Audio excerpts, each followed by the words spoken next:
All right. One, here we go. What's Jesus. good, Good. y'all? What's good? Back. I hope you missed us. We look like deadbeat dads at this point, man. Oh man, we promised we gonna come back and then we just leave y'all. Oh man, but it's good to be back. Oh man, let me go to these AKAs. I know y'all missed the AKAs, man.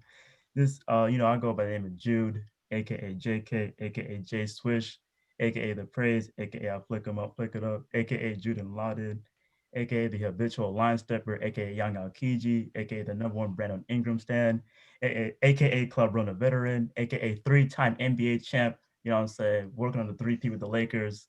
You already know what it is. 09, 2010, 2020.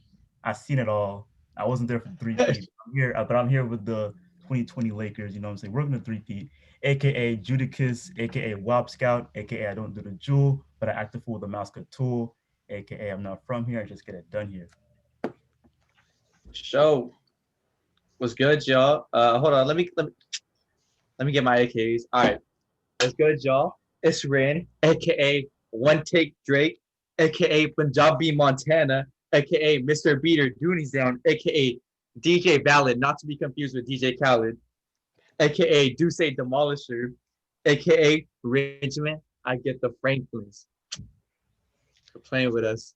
Yes, What's sir. good, y'all? It's Sekou, aka the Firstborn, aka Frozone, aka New Chris Bosch, aka Merch, aka number one Henny connoisseur. And Mm, by the way, my name is Sekou, and always stay cool. yes, Man, sir. man. Let's Oh, get we it. have we have a lot to catch up on. We've been gone since August. We personal stories. But what y'all been up to, man? What have you guys been up to? Shit. Who wants to Today, go new ahead? development. Who wants to go first? All right, I'll go. We've been just trying to sit out this pandemic, staying connected. And new development. I'm employed right now, so I'm not just burning through cash right now. So I'm trying to get some money. Getting ready a Kickstarter campaign for a new invention. To keep it low key. Watch out for me. You know, uh, and happy for where it takes me. And yeah, Yeah, man, I So, haven't been on shit for the last 2 months. I've been inside. I turned 21. I don't know if I even brought that up in the last episode. It's been so long, but I turned 21 in August. Uh, Ever since I've been trying to grow up my beard. I just got these new oils. I got what? I got a painting from Uma. okay. Hold on, there you go. Y'all can see What's up? supporting black businesses. You know how that goes. Don't ever discount. Don't ever ask for a discount. You gotta pay full price. I pay full price. It hurt. It hurt my bank account, but I did it. I did it anyways because gotta support black businesses. Um, yeah, all that stuff. We're gonna do a separate Clipper bashing for sure though. we didn't forget. Yeah, we ain't We forget. didn't forget. Never I that. still watch the way off P highlights. That's always a fun time for me. All right. Um, yeah, man. Nothing much here. School and shit. I also had my 21st birthday just passed in October. You know the we had a link. We had a link. We had a link safely. But that's where the Do Say Demolisher, aka came from. If you know, you know. If you know, you know. Mm. If y'all follow me on Twitter, y'all see the picture where I knocked out right there. Oh It my was god. about it was about 11 p.m. We had only been drinking for a couple hours. And I knocked out before everyone else at my own birthday party. Mm. But yeah, I definitely demolished that Duce, and then the Duce demolished me back. But Man. yeah, that's been about it, man. It's been tough because pandemic and election season was a little stressful, but we gonna get into that. But Oh yeah, yeah, that's it for me. definitely. Yeah, man, we're gonna definitely get into this election. We're just gonna talk about really the only thing we're gonna talk about is the election because that's really been on my mind for the last 4 or 5 days now. So Right. basically, as if you didn't know already, Biden won. Uh, 46th president is here. You guys have any thoughts, analysis on the election? What did you see? What you not like see? Stacey, you go. To start, we were all super stressed. We were super stressed, anxious to get Trump out, even if that meant having Biden take that seat. Um, Man, those results though, we waited patiently for every state to get their vote in, and uh, just side note, fuck the electoral college. We only need the popular vote. That's what got Biden elected, and those votes were too close to call. There were way too many states that are 50%, 49%. Like he got more minority votes this year too. Trump got more minority votes this year. Really surprising and disheartening because I don't think they've been watching the same TV we have been watching, so, especially during the pandemic. Yeah. That's what I have to say about it. Yeah. Uh, man, this whole election was a trip for me. Because I wanted Trump out for sure. That's number one for me. Just getting Trump out. And then so I voted, but I knew that Biden just wasn't for me, Biden just wasn't the top choice for me. So I went ahead and went third party. I voted for the Socialist Party. Her name was Gloria La Riva. And I mean, I live in California, so I have the privilege of doing that. So you couldn't tell me shit about, third party voting because we live in a blue safe state. So I went and went blue party. I mean, I voted, locally, mayor, school board, treasury. I went ahead and did the props, obviously. Um, no on 22 failed. I think it didn't pass. So that Which was one was 22 again? the Uber one. Uber. Oh yeah. Yeah, that was like Affirmative action didn't pass either. That was very sad. That's the Yeah. biggest loss right there. Yeah. That's my biggest loss. No, but for me, this is how I went about it. I called. So we saw like the first day, what Michigan and Wisconsin were red. So I was worried because I'm like, damn, he might actually take this one. And then I woke up the next day, and it was blue. So I'm like, okay, if they call Wisconsin and Michigan, then it's wraps. That's how I saw it. If you get those two, then you're good. So literally, I think November 4th, I already called it. Like, so in my head, Biden won. So everyone in the house is like still like, ooh, I don't know. And I'm here on a Trump pack. Yeah. I'm already on a Trump pack. Like I tweeted like, yo, I got a guy in Nevada. He said that Biden won Nevada. So everybody was asking me like, yo, like, what are you doing? Like, da, da, da, like, how do you know? But like Wait, they actually took you seriously? Lip seal. yeah, some people took me serious. There was a person that took me seriously. They were like, yo, like what the and no, but no, the thing is though, it's true. Actually, my friend has someone, this is a true thing I tweeted. My friend had my mom's friend has a coworker, and that coworker has someone that's counting votes in Nevada. And basically what happened was it went back to my mom saying, hey, Nevada's already been counted. They're just there to just, dump the votes and count them. I mean, to upload, to update the score. So for me, I'm like, oh, if we got connections in Nevada, Yeah. we're good money. So Yeah. really, so when I tweeted that, it was a joke, but also at the same time, it was a real thing, you know. So I just wanted to tweet that, and then people were like, "Yo, what the fuck is going on?" So, yeah. So Trump lost, and for me, when I saw you know how close it was, 70 million people voted for Trump. I took that as, yeah, people voted for Trump, but then at the same time, you have to look at who ran as a Democrat, and that was Joe Biden. So you can see Right. Joe Biden, people saw him as a person that's not going to deliver materially. So people were like, well, screw it. We're just going to go stick with Trump anyway. Right. Because I didn't like the argument, well, Trump's racist. That's why he got 70. Well, no, you have to look at Biden, right? Can you guys hear me? Huh? Yeah. Yeah, okay, all right. So that's how I took it. I still wholly believe if Bernie won, it would be the election would have been over the same day. on Tuesday. Would have been over. Like I think he would have got Ohio and Iowa. So that's my take. I don't know any other takes I have. Yeah. Yeah, I didn't like. Oh, also, I didn't like how people reacted. Some people reacted. I don't know if you saw CNN with Van Jones, the Oh Oh, black yeah, yeah. on TV that was crying. Like, there was crying for Trump getting out. That's one thing. But then also having this thing of like, oh, this is gonna be better because now, like he said, Muslims don't have to worry anymore.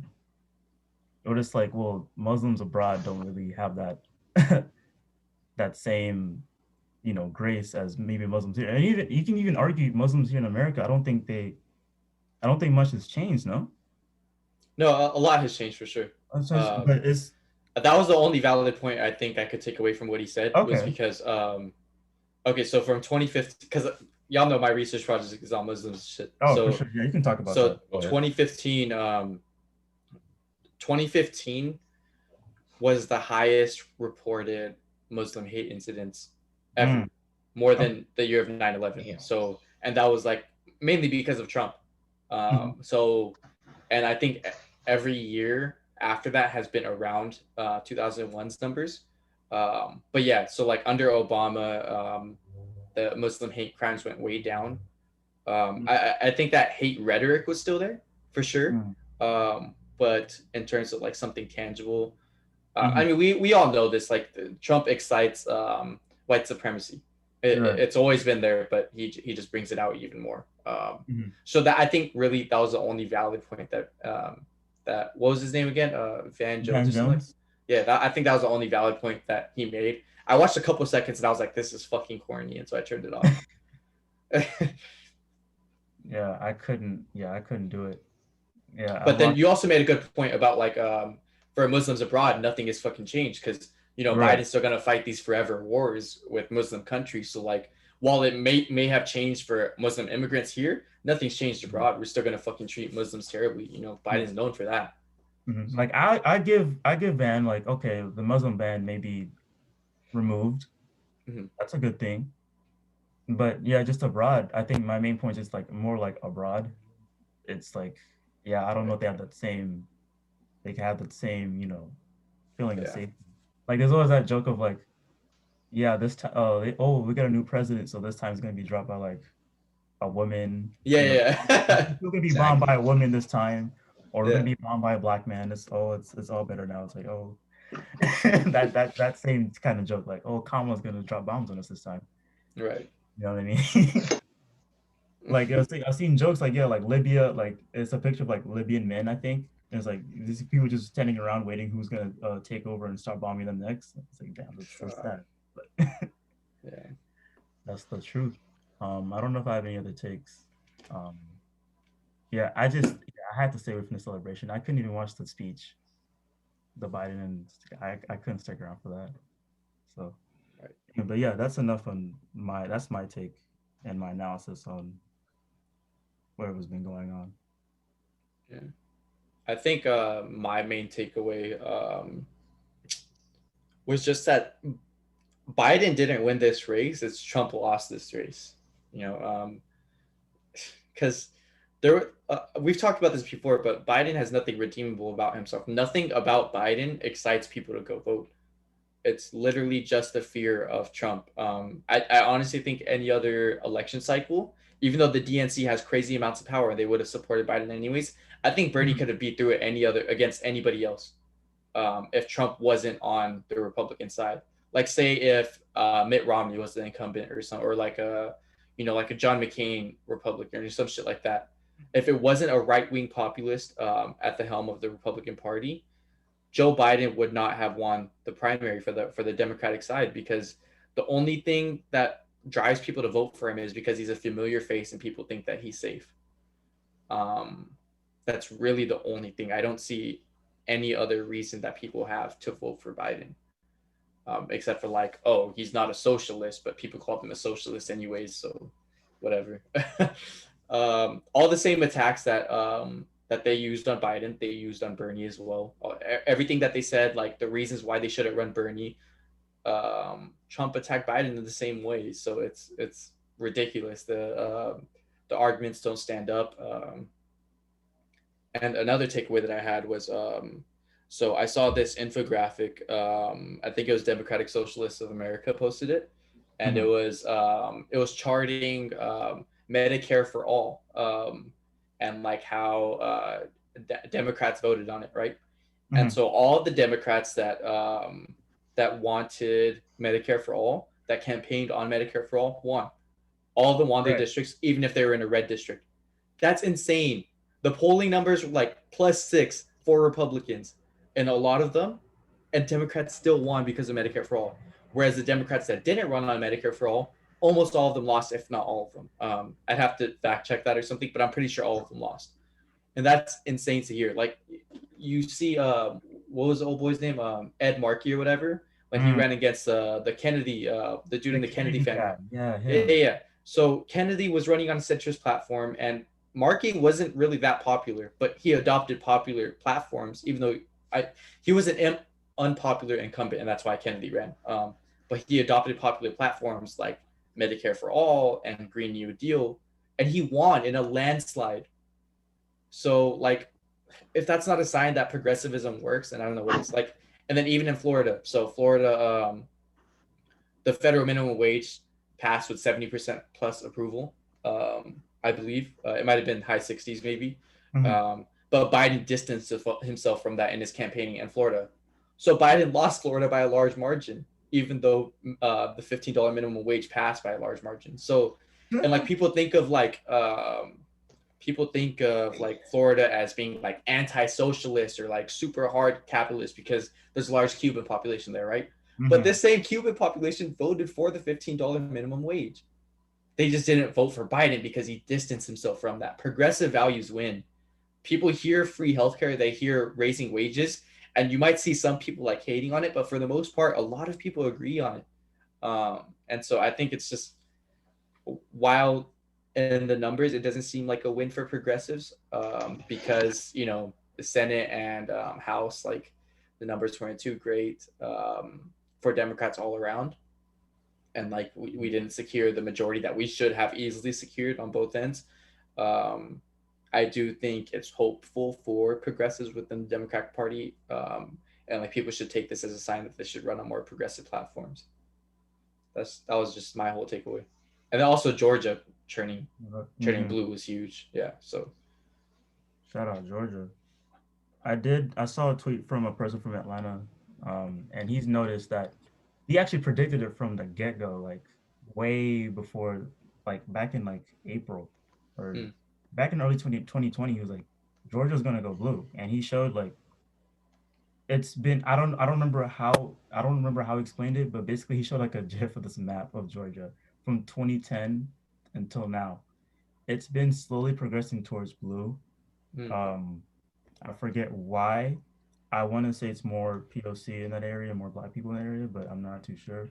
I didn't do my research to it, but basically, I think that's what he's basically arguing. Like, it's been turning blue for like a decade now.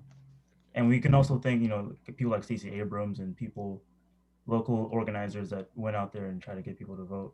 I think even like was LeBron's like nationwide or just LA? I think his was nationwide. Nationwide, yeah. So, yeah, so shout out to Stacey Abrams in Georgia. That was pretty huge. I didn't expect them to win, to be honest, to win blue. So yeah, the craziest part about Georgia is like if you look at their districts and shit, like the maps that they were showing, like the more detailed ones, it was like 99% of or like not 99%, but a large majority of the districts were red, and it was only like 2 or 3 districts that were blue. Those 2 or 3 districts carried them to a blue win by like 2 or 3%. Is what they're projecting now, which is fucking huge. 2 or 3 districts voted so heavily Democratic. And so it goes to make you wonder, like, Republicans really have such a control on districting. It's insane because, like, all those districts are a congressperson, are a Republican congressperson. And there's only like 3 Democratic congresspeople from Georgia. That's ridiculous, considering that they actually won. Like Democrats are going to win in Georgia. So like how does that work? You know, like it goes into the whole argument of like people versus space. Like, sure, Republicans might take up more space in Georgia, but because of districting, that shows up more. But the population overwhelmingly votes Democratic. So, yeah, sad to see. That just goes to show that like grassroots movement works, and that's what we've been missing so far in these last few elections. Stacey Abrams and her crew have been doing the majority of the groundwork, and that's what needs to happen in these swing states, so we don't have to fear them anymore. I mean, the conversation was constantly, oh, is Pennsylvania turn red or blue? Pennsylvania turn red or blue? Then we see Wisconsin, Michigan turn blue at the very last second, and if there were grassroots movements there in the first place, working to build those relationships and gain that voter turnout, we would see more blue states and we see more progressive action, and that should be the future right now. And happy we see that this year. Also, so what I'm saying, so the guy from Atlanta I just followed, shout out to his name is Flyout Chase at Flyout Chase on Twitter. He basically said like, yeah, the Hawks coach, Lloyd Pierce, he's the chair of the NBA's Racial Justice Committee, and he was the one that pushed Fulton County Board of Registration elections to get 40,000 people to vote at the State Farm Arena where the Hawks play. But national media claimed that LeBron did all that when really it was the Hawks coach. So sucks to see LeBron get credit on that one. I wish Lloyd Pierce's name was a bit more out there. I mean, 40,000 people voting at State Farm, that's pretty huge. And he was the one that pushed huge. That. So yeah. Wow. Yeah, so shout out Lloyd Pierce. You may not get the love nationally, but you get it from 6 cents. So yes, sir. Thanks. Got you. What else? What else can we talk about via election? I was looking at some of the people's reaction. We talked about Van Jones already, but there were some people that talk about that back to normalcy. We can talk about that for a minute. I saw it on Twitter. I think one of the worst tweets I saw was like, they put up a video of every time a Republican loses, I don't know why, but they will put up a McCain concession speech to show like, this is what we want from Republicans.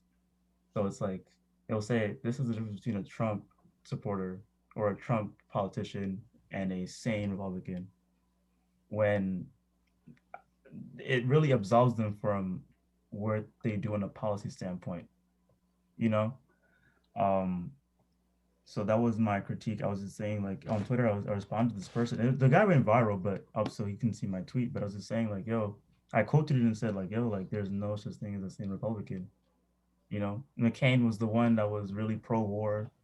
I believe he even was against MLK's holiday designation. Oh wow! I think he voted against it. So I don't know how you could say like there's a sane Republican. I don't believe that. Yeah, it's ridiculous. Any more takes, or are we going into policy now?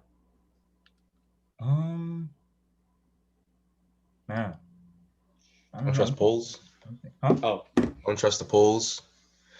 We were going to like, we were hoping that Biden would do like a landslide over Trump, and we clearly saw it was neck and neck for a long time. And they pulled up, but then it was way too close call for too long. I personally can't remember the Obama-McCain or Obama versus Romney campaigns lasting till like the end of the week.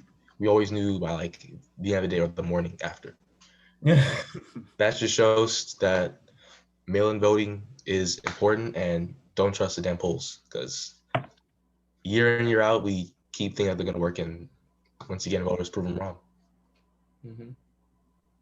Yeah, mail-in votes.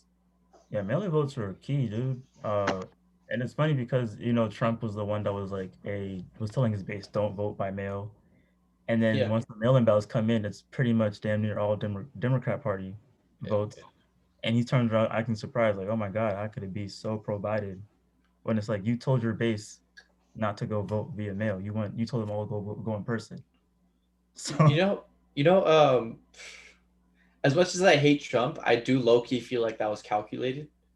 Mm-hmm. Like I think at a certain point he knew he was gonna lose, because the polls showed it. Like, of course, don't trust the polls, but like by the margin that they were showing that Biden was going to win. Like I remember there was something from 538, like a couple months before the election, saying that Biden had a 93% chance of winning the election. Not in polls, but like 93% chance. Um, and so I think Trump kind of accepted that he might have lost, and so he started that anti-mail-in ballot rhetoric for so long with the hopes that it would be, largely Democratic and that he could, go against it. And that's what he did this time.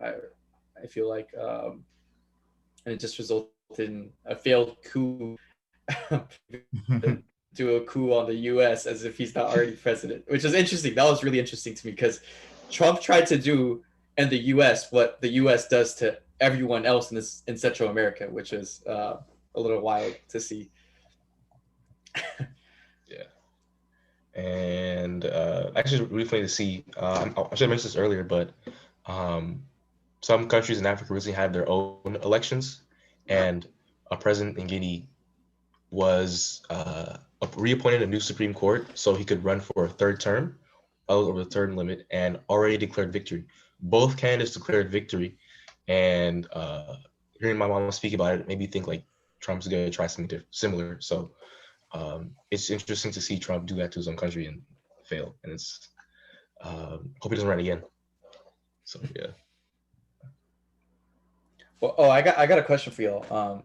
So what do you think this means for the Republican Party? Because I've heard some takes.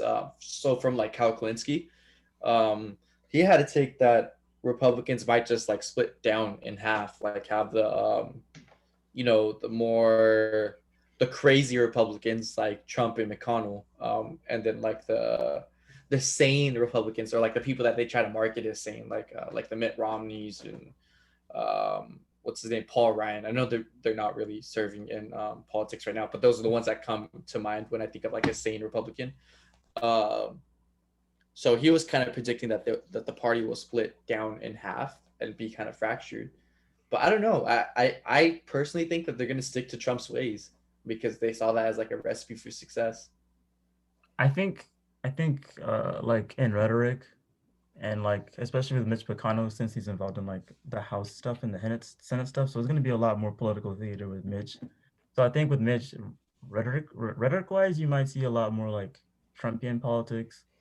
I mean, for me, like I go on policy at the end of the day, so they're all going to vote the same, right?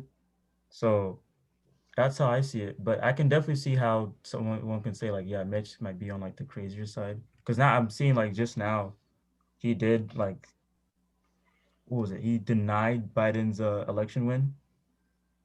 I don't know if you guys heard about that, but Damn. he came out today, this afternoon, denying Biden's election win on the floor. So Wow. I think rhetoric wise, you may see like, yeah, I think the party may be split down too, but when it comes to, again, me going back to policy, I feel like they're gonna be more the same. You know what I mean? Because to me, if I hear someone say, well, they're gonna be split down, like if they're gonna split in two, one side of the Republican Party is gonna be more left-ish, and then one side's gonna be conservative. But I don't see it that way, so that's my take. Right. Yeah. I was just thinking in terms of like, presentability. Yeah. I think they'll have some work to do in terms of like fixing their image. I'm not sure because many Republicans already came out in support to, I guess, denounce Donald Trump's saying that he won the election. I saw Rick Santorum on CNN talk about how these claims are false. Chris Christie was denouncing him trying to claim election as his. So I can see that they have gotten tired of Trump's problems, and they will at the end of the day vote the same. But I think that they do have some work to do rebuilding their image, and Trump has been able to mobilize the voter base for them to vote in millions and break records this year. So he has been a champion, but I feel like they will need to change. Yeah. Okay. Are we on to policy now then? Yeah, we can talk about policy. So. Oh, wait. No, wait. We gotta do a little shout out. Shout out to Mikio and right. I Oh, forgot. I don't know her name, but her name is Two Chains on Twitter. Oh, Teresa. Teresa, that's her name. Yeah, shout out to them, man. They so what happened was on election day, or maybe the day after. I don't remember. What happened was, so two her was name Teresa. Teresa, yeah. Two Chains. Yeah, Teresa came out was basically like anti like no, okay, not well, just more like she was very sympathetic towards like the third party voters and not in the non voting base, right? So she was just basically defending their right to just stand back and not vote or just vote their party. And and another white girl came in her mentions was like, oh, um, what was it? She basically was like, you have to like vote, blah blah She said blah. your privilege is showing. Your privilege is showing and all that. And then was it Teresa said what? Shut up, you're white. No, not someone else. She said that to someone else. Someone else. Yeah. She said Oh, that to someone some else. dude. Yeah. I was a dude. All right. Hold on, let me pull up the tweets. Yeah. All of those exchanges are funny as hell, bro. Yeah, all of them were.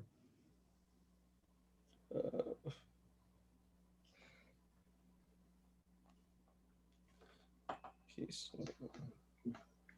Okay, I got it. I'm gonna send it to y'all.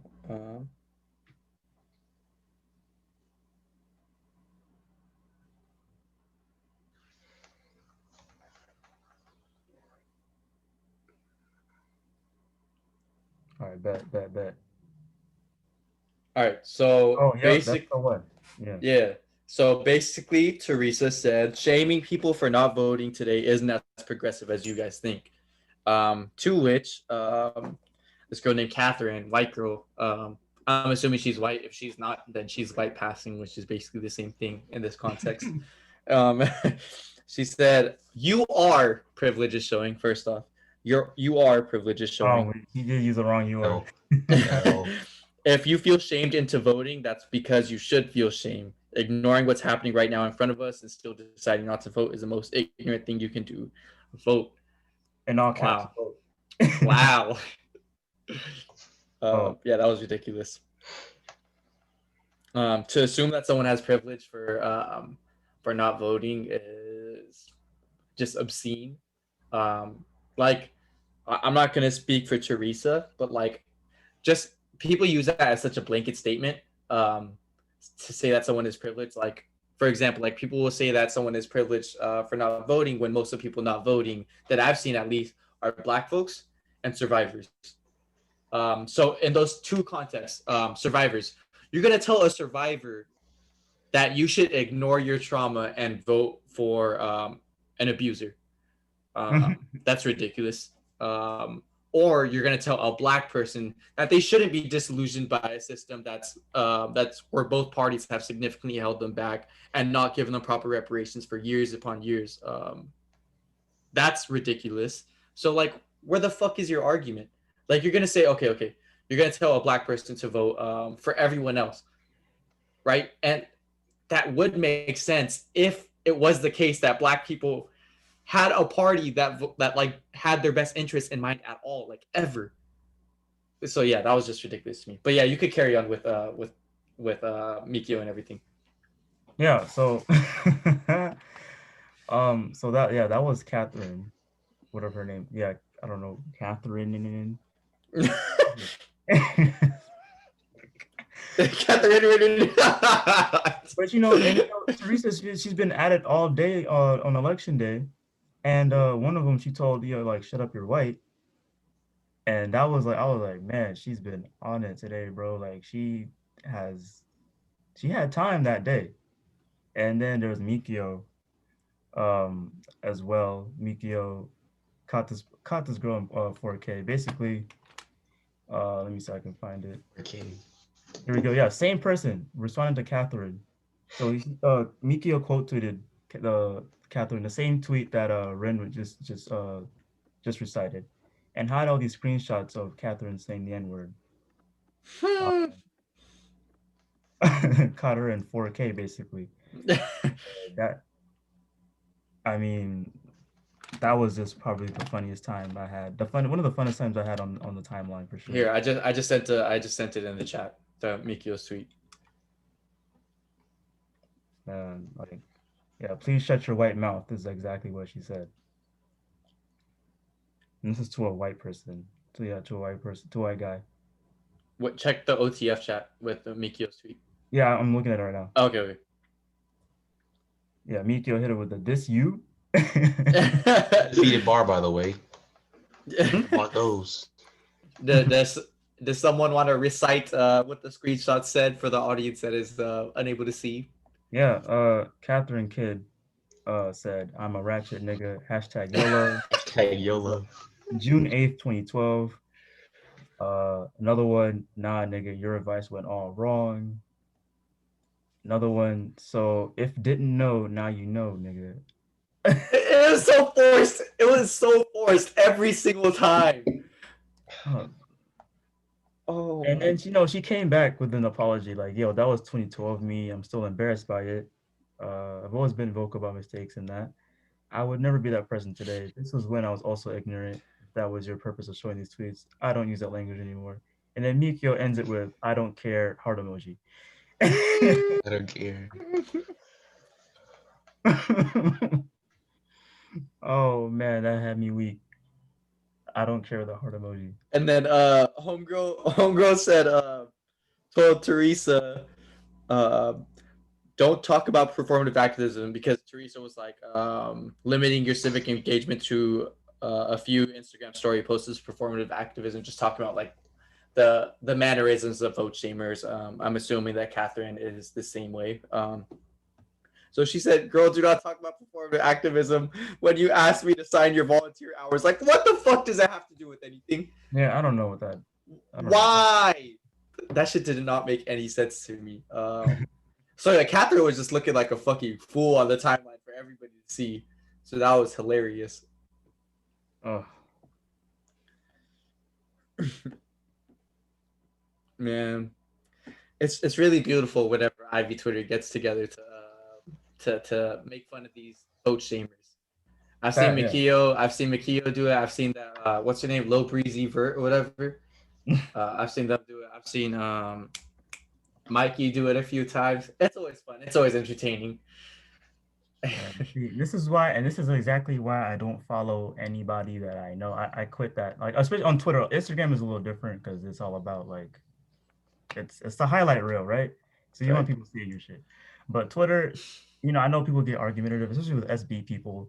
So I follow only the people that I know that I talk to, or would like to talk to, you know. Like Teresa, I've never met Teresa, but I followed her because I was like, oh, like she seems like a cool person, just off her tweets. Right. So this is exactly why, because I want people in my mentions, because my tweets are pretty out there, so I don't want people in my mentions like, oh, what the hell is wrong with you?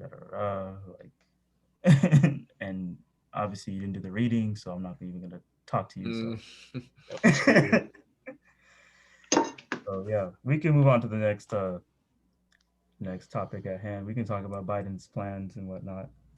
For sure. Policies then. Yeah, Who wants to go first? I can go first. I bet. So I chose to talk about the COVID-19 response. Um, so this is what we're going to be expecting from the Biden administration. Three big things he really expressed was listen to science, number one. Number two, ensure public health decisions are informed by public health professionals. And then the third one is restore trust, transparency, common purpose, and accountability to our government. I tried to look through exactly where the stimulus package is going to come from. I think Ren can get into specifics of that. You guys can all add in. I don't want to ramble on. But basically, from what I saw on the COVID-19 page, I typed in that feed, the Google feature where you can just find words. So I Yeah. typed in like stimulus. Uh, that didn't come up at all on the page. No. I typed in relief. It came up twice, but it I mean, you talked about relief funds getting to like small businesses, but nothing really about just going to the people, overall. So I mean, it's really disappointing on that end. But I mean, listen to science is very a low bar. Yeah. We can all agree. And literally his first thing, his first big point was listen to science. You know, like, and I saw Congrats. someone on Twitter was like, "Did you guys have like tears of relief when you saw this?" And you had the listen to science circled, and everybody was like, "Bro, like how Cool easy enough. impressed are you? Like, you know what I mean?" So easy to impress. Like, where is the bar at? The bar is below the floor at this point. It was just so sad, and I can talk a little bit more specifically. So, let's see.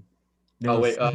there's a 7 point plan to beat COVID-19 and get us on track, right? So he's talking about fixing Trump's testing and tracing fiasco. So what that entails is what double the number of drive-through testing sites. I'm always for that. Always, better testing, more testing. That's great. He also talked about free testing. That's always been a that's been a big thing of his. Um, the thing about it is I haven't really seen anything about what was I gonna say? Oh, this is the one. This is the one I was really worried about. Rebuild and expand the defenses that Trump has dismantled to predict, prevent, and mitigate pandemic threats, including those coming from China. Why did you have to single out China? Uh, I have no idea. I think Wait, no, that's no. still I think what he was trying to say is that Trump like shut shit down from China. Like Trump wasn't allowing us to get masks from China. That was my understanding of that. So okay. Biden was saying that he's allowing us to do deals with China because they have a surplus of masks, and so like we get masks from China. Okay. That was Okay. my understanding, unless I read that shit wrong. Let me see. Expand the number of CDC deployed. So we have eyes on users, including the. Yeah. Okay. I can see that. Because my thing was like, because from what I was seeing from Twitter, is like, yo, you're basically thinking like China. You're basically falling to that same like uh Mm. rhetoric, whereas like China was the one with the pandemic that started it, even though it was discovered in Europe. Yeah, yeah. So that's how I came. I was like, oh, like you kind of believe that it started from there, kind of making that out to the enemy. So my thing was like, why would you sing about China? So if that's true, then Rin, that's I I feel a think it lot was better just about really it. bad wording, honestly. Yeah, it was bad wording because I'm like, why would you Yeah, like? what the fuck? And then also implement mask mandates nationwide by working with governors and mayors and by asking the American people to do what they do best, step up in a time of crisis. It's like, this nigga here, bro. Look, I applaud a mask mandate, right? That's great. Yeah. But then again, this is America. I don't know. I need to see how he implements this. He said every governor has to make it mandatory in their state, um, and then local authorities have to make it also mandatory. But I just don't know how that's going to be like implemented or enforced. Um, I mean, it's America. It's a very individualistic country. Everyone's out for themselves. So, and this is why. And again, he hasn't even talked about free healthcare. So how can you expect people to follow and do things for the common good if you can't even provide free healthcare? And he talks about free testing, but I mean, there's only so much a local government can do. Right. So overall, I give this grade. You don't do grades. This is just my personal thing. I give it a. I want to give it a C. C. C Oh, minus. just to expand, because I know you brought up earlier about like the stimulus package.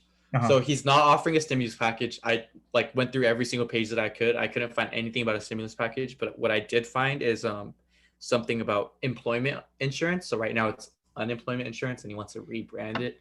Um, I thought that was kind of corny. But the plan, basically, what it is he wants to expand what unemployment insurance is right now and even upscale it. Okay. So like y'all, I don't know if y'all remember like the $600 a week that people were getting on top of their normal unemployment wages. So he said he wants to scale it up. So I'm guessing more than 600, which would be bigger. Which would after 2 weeks that would be bigger than Trump's stimulus by itself. So while it's not a stimulus, while it's not helping people that are still working, it is going to help people that are unemployed because of COVID.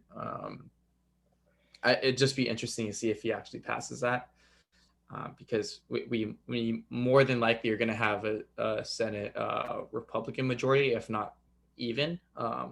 So yeah, I don't know if the Republicans are going to be willing to cooperate on that, but that goes for any of his policies, really.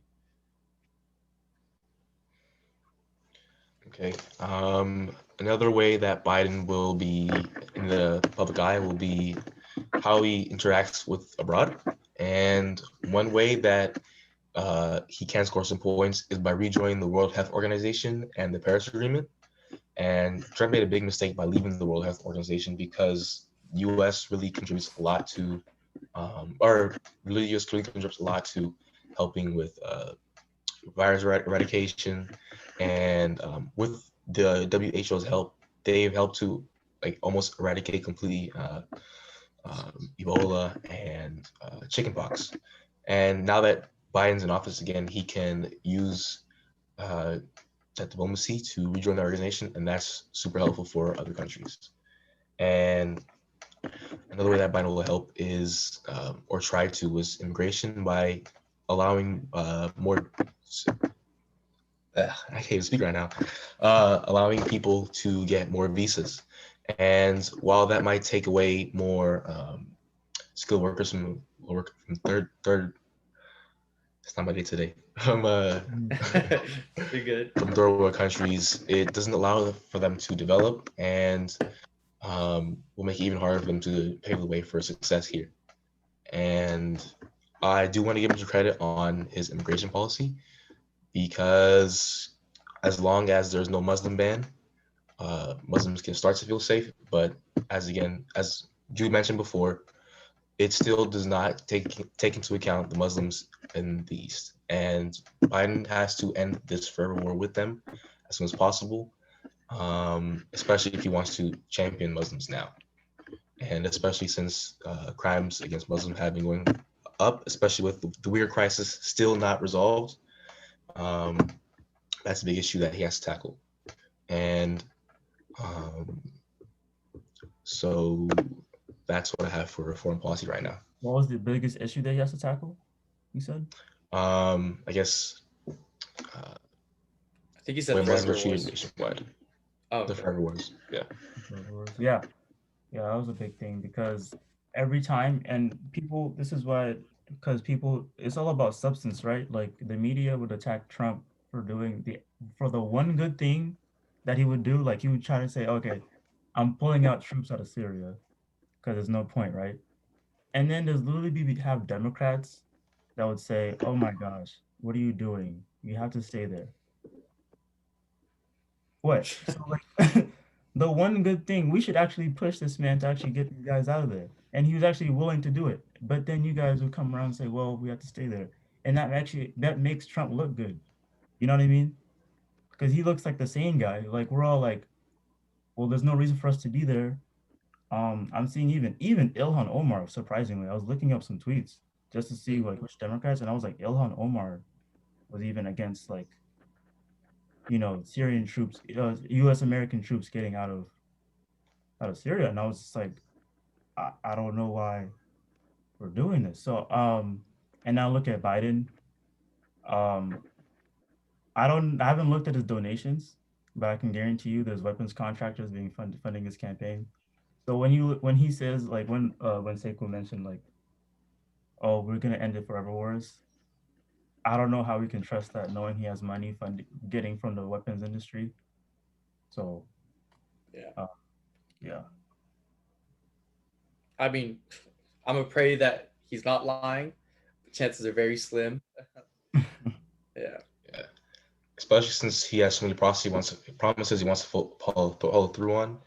He wants to end these wars. At the same time, he has constantly flipped back and forth on accepting the Green New Deal, and climate change is going to be a problem that we have to deal with in the next decade. But all their goals are too far to reach and will not be effective in, I guess, preserving our planet if it's not their priority at that point.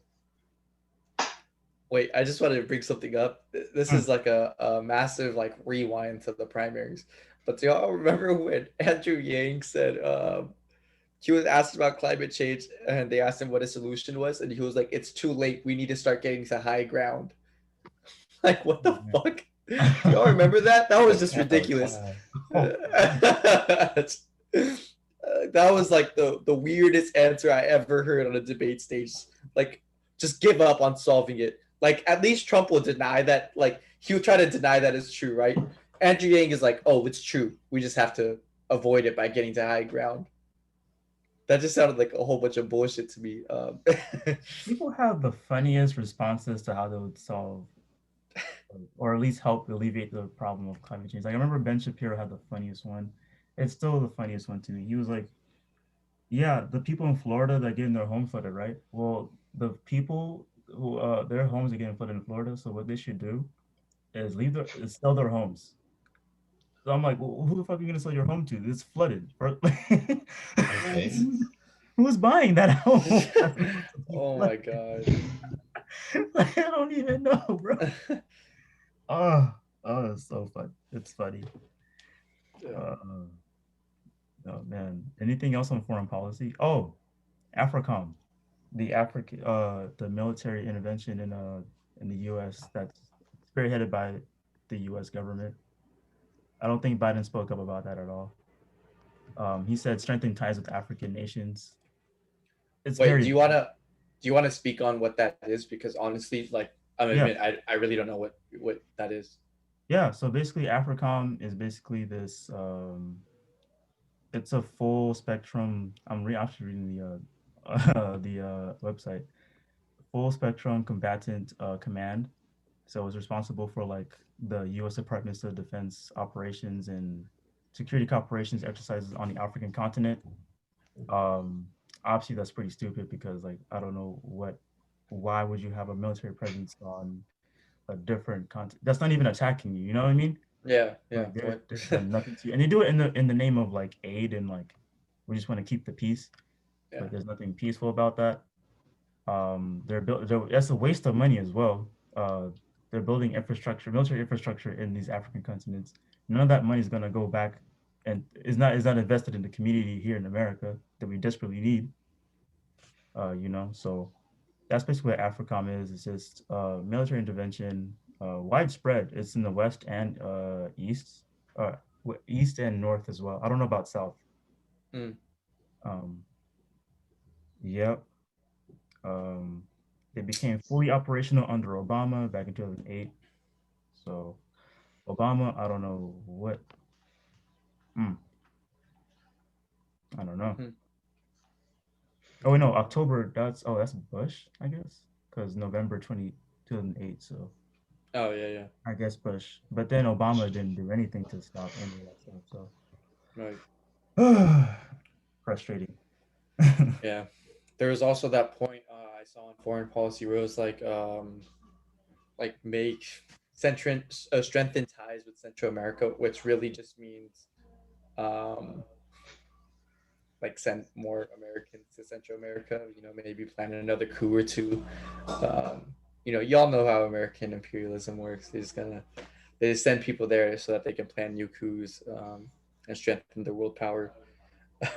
So yeah, on the foreign policy side, it really doesn't seem any different from Trump or any other president.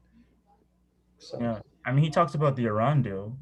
oh yeah, that's huge actually. Yeah, he did talk about the Iran deal.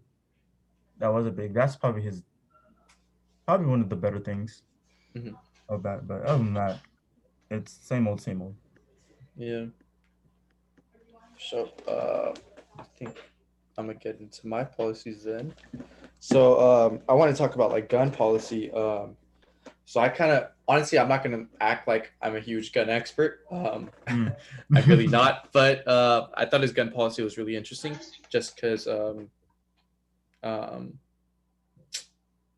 yeah, I think a lot of people would be satisfied with it. Because there's enough discretion within it. So like the buyback plan. So he wants to institute like an assault weapon buyback program. It's not mandatory, so people don't have to give up their guns or whatever. Like Republicans don't have to worry about Democrats stealing their guns. Um, So yeah, so they'll get to keep their guns if they want, but the government will be willing to buy the guns back at a pretty good rate. And the alternative, if you don't sell your gun back, you have to get it registered. Um, so he had another thing where it's like you have to check in like once a year or so, um, to prove that you still have your gun. Because what happens in a lot of cases is like someone will buy a gun and then sell it for a higher price to someone that probably shouldn't have a gun, that has like a violent criminal record, or has mental health problems. We've seen that in a couple of cases of like school shootings and shit.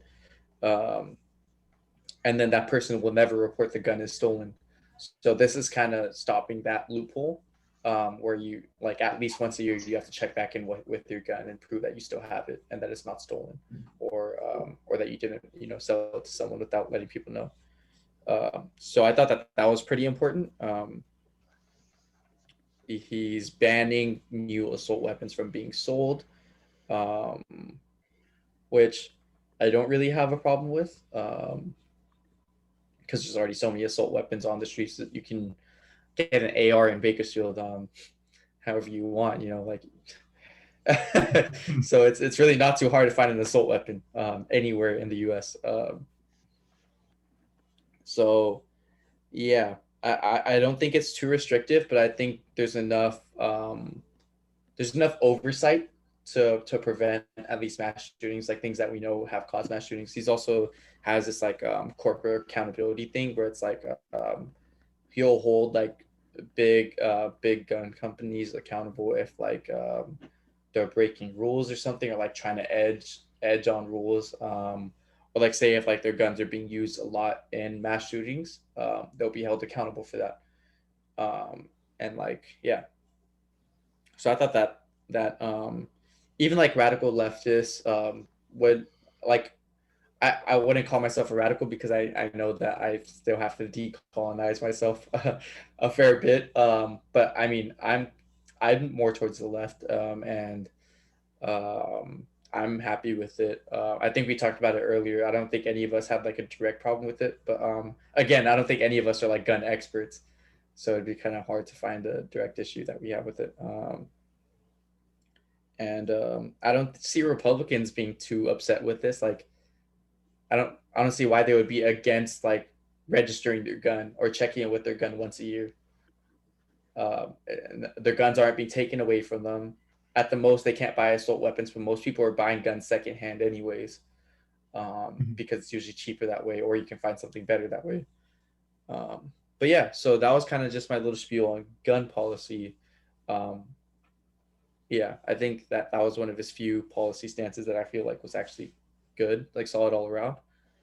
And then also what I really liked was his bankruptcy policy. So this was one thing I really liked about Elizabeth Warren when I was potentially going to vote for Elizabeth Warren in the primary before y'all switched me over. Thank God. Was her bankruptcy policy. So basically, what it does is it allows or it stops larger corporations from being able to abuse bankruptcy. So like what Trump has filed through bankruptcy like 9 times or some shit. He's had like 9 failing businesses over the course of his life. So yeah, so a lot of billionaires they'll just file for bankruptcy and start all over again because they have money hidden in countries overseas and shit, money that the government can't see. So they usually get away with bankruptcy like completely unscathed, whereas for low income people, bankruptcy is hasn't really been an option, even though it was meant to help everyone in the first place. So so if someone with a lower income was to file for bankruptcy, or even middle class or whatever, they would seize all your assets. So like your car, your house, and stuff like that. So Biden has his plan, which is just Elizabeth Warren's plan rebranded, is to let lower income people keep their houses, keep their cars, and file bankruptcy a lot easier, make the process a lot easier, so that they at least have some stable ground to operate from. Because like, imagine filing for your bankruptcy because you're in debt, and the government takes everything away from you and says to start over. Like, what do they expect to happen? You're just going to get in more debt, or you're going to be on the streets and have no debt. But like, that's fucking awful. So yeah, so Biden's plan is just basically at least letting you have the few necessities that you need, and file for bankruptcy and clear your debts. So I thought that that was a really good policy. Hopefully he's able to implement it. Um, I mean, Elizabeth Warren has had some success stories with like being able to pass some progressive legislation in the past, even despite like Republican majority. So I'm hoping that this can be an instance where she's able to help Biden. Yeah. Yeah. Honestly, I don't have much of a take on gun policy. Because honestly, with gun policy, it's very like out here, like the radical leftists say like, oh well, I don't want like guns taken away. Like I'm talking like these are like, and these are black radicals, not like the white people. They would say like, well, I don't want the guns taken away because of like revolution type stuff. And I'll Right. hear that, I'll be sympathetic to it, but then it's like, well, if you really want revolution and in America, I don't know if a violent revolution would work. I mean that's how it would. That's how it, I don't know how to explain this. I feel like a revolution in America would be damn near impossible with these gun laws. So I don't know how you go about it. I feel See, like I don't think it's the gun laws that that are limiting revolution. I think even our current gun laws can allow for revolution at a small scale until the military steps in. I think it's really our military being as strong as it is. Because no yeah, matter how good our gun laws is, a gun isn't gonna beat a fucking drone. You yeah, know, yeah, like because drones Mhm. can like have targeted attacks. A violent revolution, I think it could work on a very small scale, like overthrowing a police department, like that's what I was how we saw thinking. in Like Minnesota. overthrowing like police stations, right, and Right, precincts. right, right. Yeah, because that's what we saw in Minnesota. You know, people Yeah, doing it on a small scale, and then like they And considered Oregon. like, right, right, and they considered just like getting rid of police in Minnesota for a while. I don't know if they ever went through with that. I never followed up with it. Probably not though. um, Sadly. like Um, when I saw people like, I think someone was threatened. Some Midwest politician was like kidnapped or something like that. What was it? It was like a kidnapping thing going on. oh wow. Attempted, yeah. Attempted, right? Yeah. Yeah. So I was like, and people were like, "Yo, black. This is what the Black Panther Party was on. Like this is what the things was on. Like you should Mm. support." Facts. And the vast majority is obviously against it. Like, oh my god, how could you like kidnap somebody like this? And so I'm like, maybe that could do a thing. I don't know. I'm not endorsing it. I'm just, I'm just spitting out here, man. That's Yeah. all. Yeah. So gun No, policy is interesting. I don't know. I can't lie. yeah, I agree. Like it's I love hearing ideas because there's so many ideas of how we can destroy this institution that is the U.S. and its terrible constitution. Um, but yeah, yeah. So I do think that violence can work on a very small scale. Like how we were saying, like kidnapping local officials and shit. Like shit, maybe that'll work. But on a large scale, I don't know. I don't Yeah. know if Gotta think The about it. American people, even if all of us got together, I don't think we really stand a chance against drones. And like think about it. Like you mentioned, like there's like gun registry, right? That they want to do, like a nationwide gun registry. Like so, imagine like you having like these guns, you do a revolution, but it's now like the feds is basically tapped in 24/7 because there's a gun registry. You know what I mean? Right. Yeah. So would a black radical like a Huey Newton or even someone today, would they be co-signing a registry? I don't know. Uh, Yeah. but it's always interesting for sure. Just to I wonder. mean, see, obviously he doesn't speak for all black radicals, but I saw Mikey tweet something about like get a gun and get your gun like Yeah, licensed and shit. So like, yeah, I mean he's for licensing, yeah. which Licensing goes to elite. the government. Yeah, Yeah. big one. Um. Yeah. I don't know. It's a tough situation. Oh I think man. people will try because I remember during the Black Lives Matter protests. I don't know if you remember the Kenosha shooter.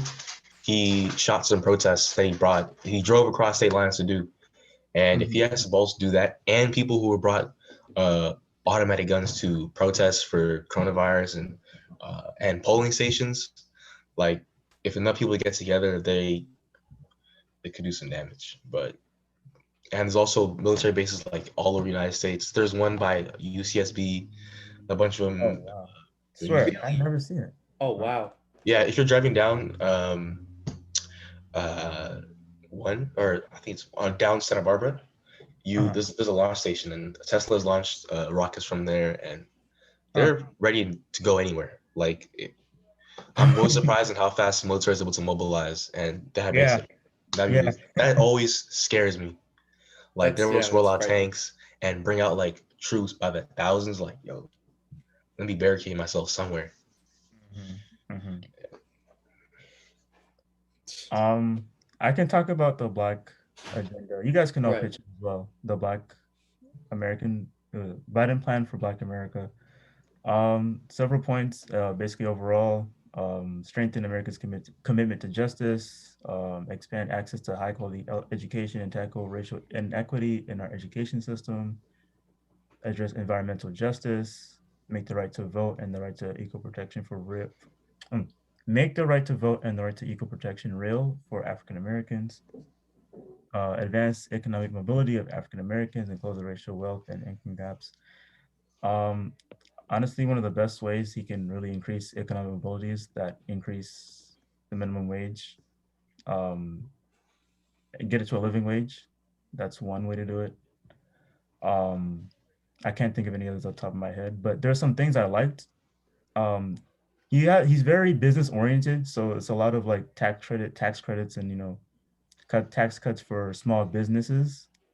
Um, there's also, but the ones I really, really liked was $1.3 trillion going into infrastructure, into the communities that need it the most.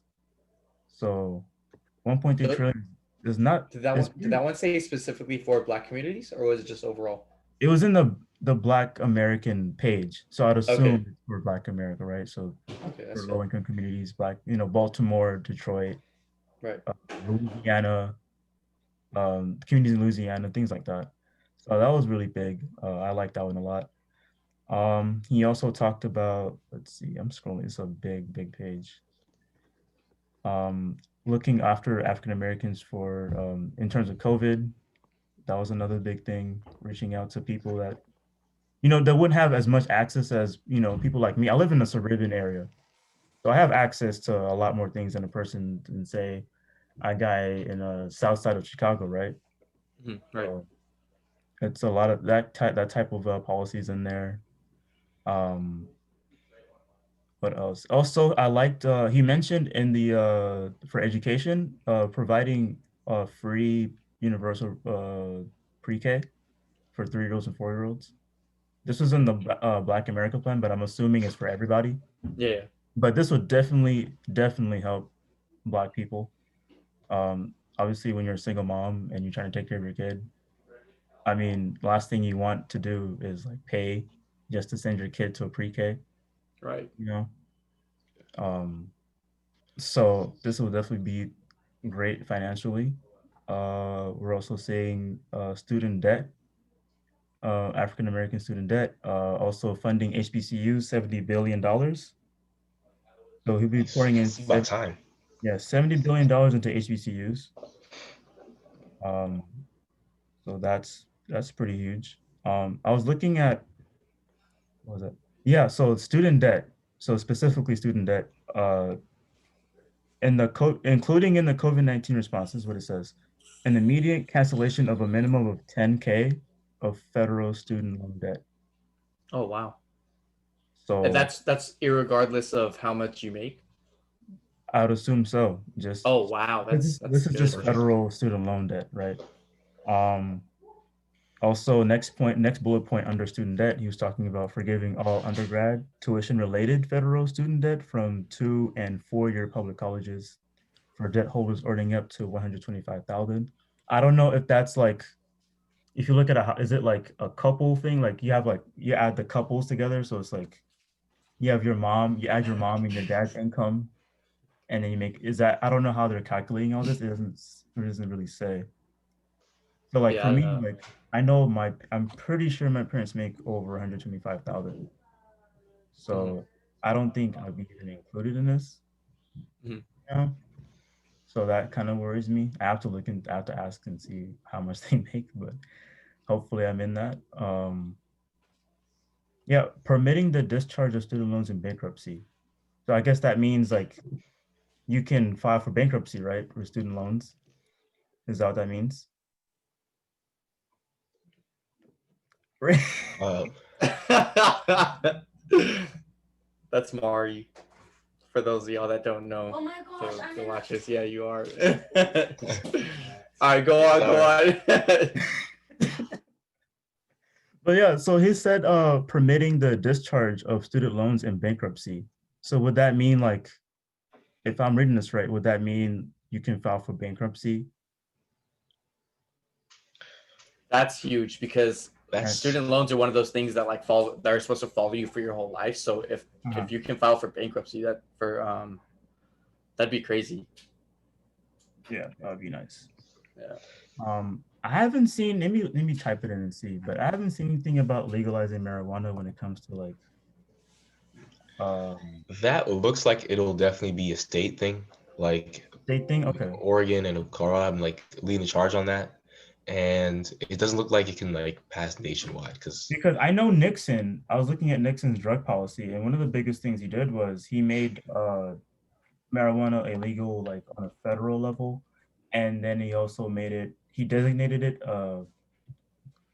I forgot the designation, but basically he put it in a category where it's as dangerous as fentanyl, Yeah, I right? think that's class one or some shit Schedule like that. one. It's called Yeah, Schedule schedule One. one. Schedule One. Schedule One, basically, if the government says that this drug is Schedule One, is basically saying that this is not good for health, human consumption. You can't even possess it, all that stuff. And in the government, as of now, if I'm not mistaken, marijuana is as dangerous as fentanyl. And that's fucking crazy. This is what Nixon did. So that's why I'm like, you should have like I know Oregon just passed the they went full in on drugs. They said decriminalize all the drugs. Um, I think my stance is we should decriminalize all drugs. I don't subscribe to the idea that kids like you heard this argument like oh kids are gonna start doing fentanyl if you make it like legal or something like that, and I don't subscribe to that because yeah. there's gonna be like there's gonna be what's it called regulations that oh you can't sell it to like 18 and below, right? Right. Like I don't subscribe to the idea that yeah, like little kids are going to be attracted to hardline drugs like meth and stuff like that. Yeah, yeah. So hopefully I typed in marijuana, I typed in weed. I don't think weed would come up, but I tried anyway. I And then think Right. historically, Joe Biden has been anti-weed. Like in Yeah. 2008, he was. Almost everybody was in 2008. As for now, though, I think I may have heard somewhere, or maybe I'm just like thinking of this in my head, like I'm making it up. But as Sekou said, I think he wants to leave it up to states. yeah, because for me, like, yeah, he could leave it at the states, but I don't trust the states because not all states are even for like they're not even for decriminalizing weed. You know what I mean? Yeah, yeah, Not even the simple stuff.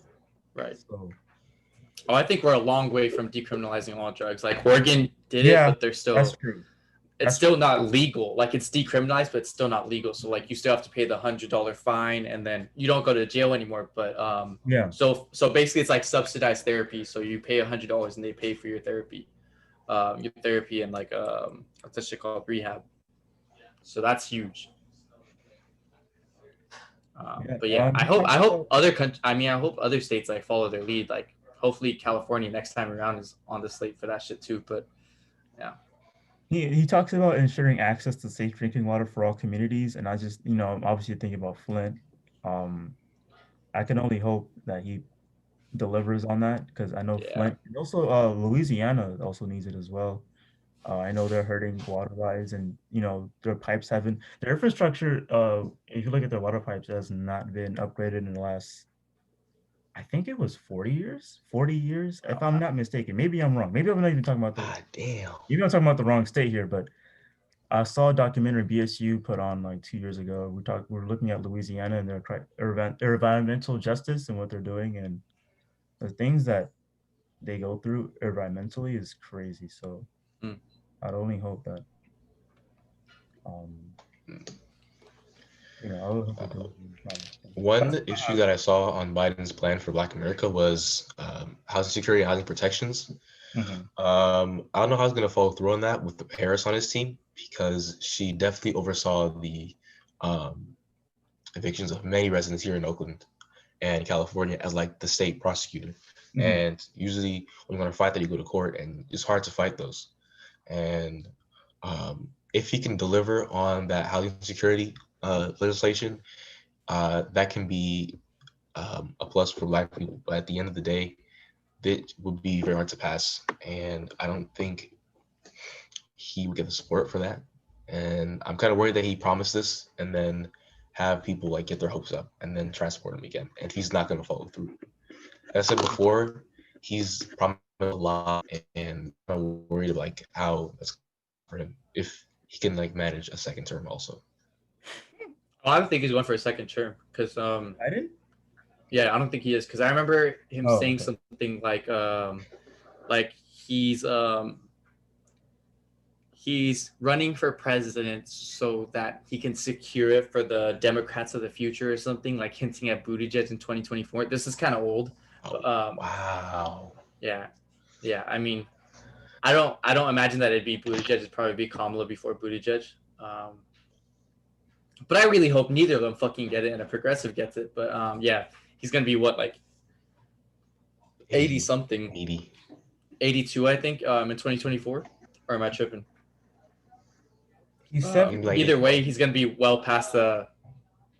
Okay, so he's gonna be 81. Yeah, he's gonna be past the U.S. life expectancy. So I don't think that's a good. He's already past it now. I'm pretty sure. Oh man. So yeah. No, I think Kamala's definitely running. The table is set for Kamala to go in 2024. Right. It looks that way. I don't know if any progressive can run in 2024, but and I don't even think whichever progressive, maybe they can build their profile in these next 3 years. But other than that, I think if it all goes right, I think Kamala may be our president in 4 years. So I see it. And I say all goes right, I mean for the Right, moderate. for the- Don't get it twisted. So are we moving on to birds of the week now? Yeah, man, birds of the week. I got Rudy Giuliani for mine. He's been going on every single news station saying Trump has not lost the election. Trump's going to sue every state for election fraud. He's been like the person in Trump's corner who's been advocating for to keep pushing for election and votes to be counted, even though this is already over. And this can only go back for him. I don't know how he's going to be employed in Washington after this, but yeah, I don't know if you guys saw that press conference he did like a couple days ago. Apparently, they tried to book it at Four Seasons Hotel, but it turned out to be like a landscaping company, and it was like a hot mess. It was hilarious. It was the worst venue of all time. People were interrupting it. He looked like a crazy person. It's kind of funny to watch. Oh wow, that's embarrassing. I think my bird of the week is 2 Chains. Oh, On Twitter. Sheesh. I mean, I can't even really have to. So I blame 2 Chains. He probably got offered a fat stack of money to perform. Okay, so my bird of the week is anybody that bought that Joe Biden and Kamala Harris are different. So for context, Joe Biden performed at a rally. It was like the last rally or something. He performed "I'm Different." Yeah, I'm different. Yeah, that one. Joe Biden. Oh, 2 Chains performed. 2 Chains performed. So yeah, he kind of prefaced it. It was like, yeah, like I like supporting people that are, that go against the grain, blah blah blah, and that reminds me of Joe Biden and Kamala. They're different. Like, no, motherfucker, they're not. they're the same copy and paste politicians we've had for so long. Yeah, that was kind of embarrassing. But hey, he got paid, whatever. But my bird is everybody who believed that they're actually different after that song, if there is anybody. Oh man, my my bird of the week for the last 2 months. Uh, I want to say there was this video going around. It was this conservative. It was no, not conservative. Was it? Yeah, I think she was a conservative praying. They were doing the. It was like evangelical Christians, I believe. They're and this she got up on stage and she was praying and praying and praying, and then she was talking about the Trump election. And at this point, Biden already won, so they're in mass praying, right? And she goes up there and goes, yeah, we need a miracle. Da, da, da, I'm praying for a miracle. I'm praying for this. I'm praying that I'm praying for the angels from Africa come and rescue us. And I was like, angels from Africa, are you out of your fucking mind? What are the angels? Yo. That's out of pocket right there. And she started speaking in Wait, was she black? Was she black? white. She's white. This is a white person, white woman, going up there talking about the angels from Africa will come and save us. And I was like, why Africa? Why? Yeah, what? Africa. Hey, No, like her exact words were, "For angels who have even been dispatched from Africa right now, please." I was like, no. I mean, if anything, the angels of Africa was in places like Georgia and Philly and all those other places that help, flip the states blue. My goodness, I was astounded. I can't. It was just angels from Africa. Yeah, that's ridiculous. Like, isn't it crazy? Like you racist to Africans, you're all these black people in general, and then you expect African angels to come and save you and do the work. Like, nope. white women, I tell you, man. Oh, What is yo, it? real quick. The demographics. We didn't talk about the demographics. I don't think, did we? That was really interesting about We how. kind of A we had little like a bit. little like one-off sentence, but we didn't go in depth. Okay. But yeah, white men were the only demographic that showed up more for Biden in this election than and everybody else showed up less. And like I'm kind of conflicted because like I'm happy that they didn't vote for Trump because it was a pretty substantial move. But Uh-huh. but also I'll be damned before I praise a white man. Like come on now, like so like I was I think one explanation could be that the men were like, well, fuck it, I might have to go, like, again, the Joe Biden argument, right? Like, Joe Biden's so bad, and they realized that Biden was trash. I mean, Trump was trash and Biden was trash, so they're like, I'll go third party.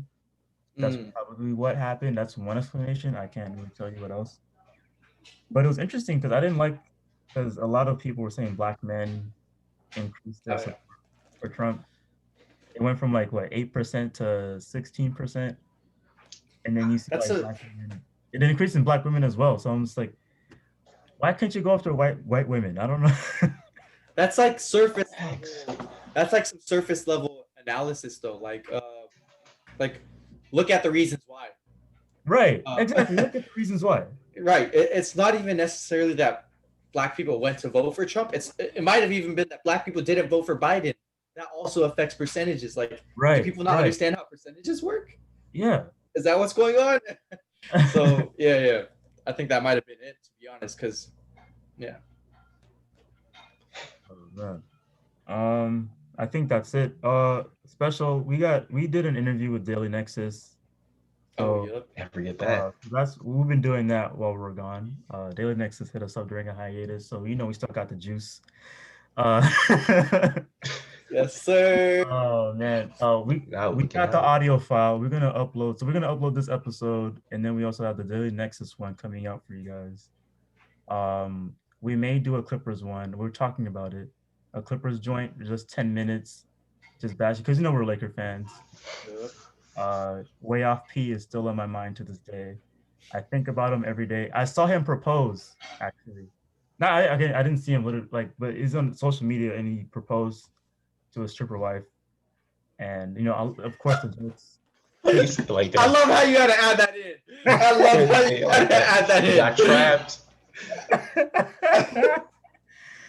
That's okay though. We support sex workers. We support sex workers. Don't get it twisted. No. Yeah, you're right. We support sex workers. You know what I'm saying? You know what I'm saying? I pay for an OnlyFans here and there. You know what I'm saying? I gotta support my people, man. Oh, okay.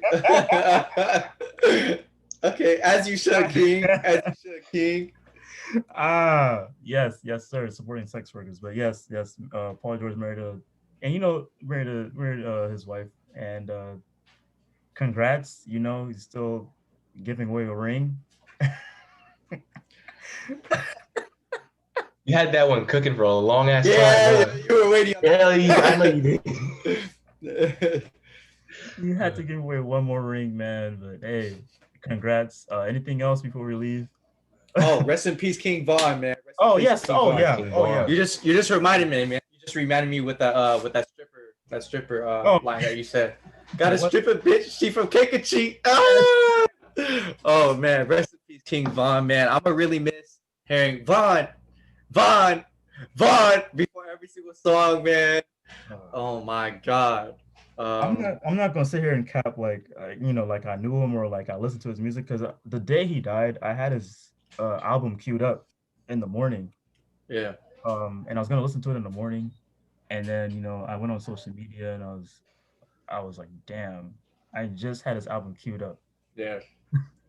See, bro, with me, like, I listened to him a cool amount, but then like Tyus kind of brought it back up to me. Like, Yep. I listened to it because of Lil Durk, right? And I love Lil Durk. Lil Durk, my top 3 rappers, and so I listened to him on features and shit here and there. And then, Tyus kept on bringing him up. Tyus always trying to put me on to video artists, like 3 or 4 of them at a time. And I'm like, okay, bro, I'll listen. Okay, bro, I'll listen. But I actually listened to King Vaughn, and so, man, I had to listen to his shit like heavy in rotation, and then his last album I never got to listen to it. I still haven't listened to it yet because like you I was kind of waiting on it and I was listening to other music, just got busy type shit, and then I haven't been able to listen to it because I'm like, damn, like I don't know, it just feels weird. Like yeah, so I'm kind of just waiting on it because it feels kind of emotional, because dude was such a young dude. I'm not gonna act like he was some type of Nipsey, but like, yeah, he wasn't like a Nipsey to me. You feel me? But like, I still fuck with his music, and it sucks to see young people in the rap game go, man. Because he was real life, bro. I think he might have been. This might be a hot take. We could say this for another episode, but I think he is the most talented rapper to come out of Chicago. Pure talent in terms of his storytelling. His storytelling is insane. He might not be the singer that Lil Durk is, which Lil Durk, like, he's not necessarily a singer, but he probably got the best singing voice of all rappers that came out of Chicago, like Chirac type shit. He's definitely more talented than Chief Keef. Chief Keef wasn't very talented. He just gets people hype. So, but yeah, hit bar for bar, King Von was a fucking phenom. So rest in peace, man. It sucks to see him go. All right, Yeah, man. I think that's it for this episode. Yeah, that's it, man. Sheesh. All right, we're back. We don't know what episode it is anymore. I'm trying to find out right now. We'll see.